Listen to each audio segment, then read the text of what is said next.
না, এটা কোনো পাড়ার ক্রিকেট নয়, বিসিবির অধীনে স্বীকৃত তৃতীয় বিভাগ লিগ, যে লিগ নিয়ে বিতর্কের শেষ নেই।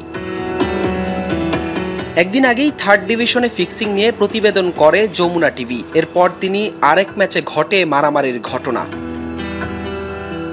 18 নভেম্বর সোমবার পুবেরগাঁওতে চলছিল তেজগাঁও ক্রিকেট একাডেমি বনাম সাফায়ার স্পোর্টিং ক্লাবের ম্যাচ। সেই ম্যাচে 2 উইকেটের জয় পায় তেজগাঁ, কিন্তু হুট করেই বাধে মারামারি। যেখানে দেখা যায় তেজগাঁওয়ের ব্যাটারের সাথে সাফায়ারের ফিল্ডারের মাঝে উত্তপ্ত বাক্য বিনিময়। এরপরে শুরু হাতাহাতি, মারামারি। নাম পরিচয় প্রকাশ না করার শর্তে সাফায়ারের একজন ক্রিকেটার জানান ঘটনার বিস্তারিত।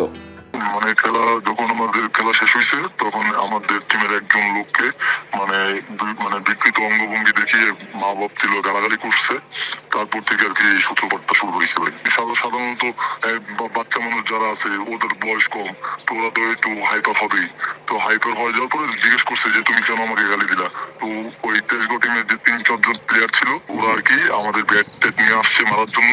এ থেকে আর কি সূত্রপাতটা হয়েছে। টিম ম্যানেজমেন্টকে সবাই জানানো হয়েছে। তারপরে আমরা ম্যাচ রেফারিকে জানানো হয়েছে যে এরকম করতেছে। ওনাদের টিমের যে তেজগাঁও টিমের যে ম্যানেজমেন্ট ছিল, ম্যানেজমেন্ট আমাদের প্লেয়ারের উপর হাত তুলছে। কিন্তু পাল্টা বক্তব্য প্রতিপক্ষ দলের। তেজগাঁওয়ের কোচ রাজি হন ক্যামেরার সামনে কথা বলতে। এই এক কথায় দুই কথায় সাইফোর্সের একজন প্লেয়ার দেখলাম স্ট্যাম্প উঠাইলো। স্ট্যাম্প উঠায় আমাদের ক্যাপ্টেনের পায়ে অলরেডি ভালো ব্যথা পায়। মূল দোষটা যদি এটা অ্যাকচুয়ালি যদি স্ট্রেইট বলে দিই তাহলে নিঃসন্দেহে সাইফোর্সের দিকে যাবে, বিকজ ফিল্ডিং সেশনে তারা ছিল। বিকজ সেন্টারে তখন 2 জন ব্যাটসম্যান ছিল আমাদের মাত্র। সো এই 2 জন ব্যাটসম্যান কখনোই ওই 11 জন ফিল্ডারকে অ্যাটাক করতে পারে না, কোনো কথা দিয়ে হোক, যেভাবেই হোক। ঘরোয়া লিগে এমন অনাকাঙ্ক্ষিত ঘটনা প্রতিনিয়তই প্রশ্ন তুলছে বিসিবির নজরদারি নিয়ে। স্বীকৃত একটি লিগের এমন ঘটনা যেন বারবার প্রতিচ্ছবি হয়ে ওঠে দেশের ক্রিকেট কাঠামোর।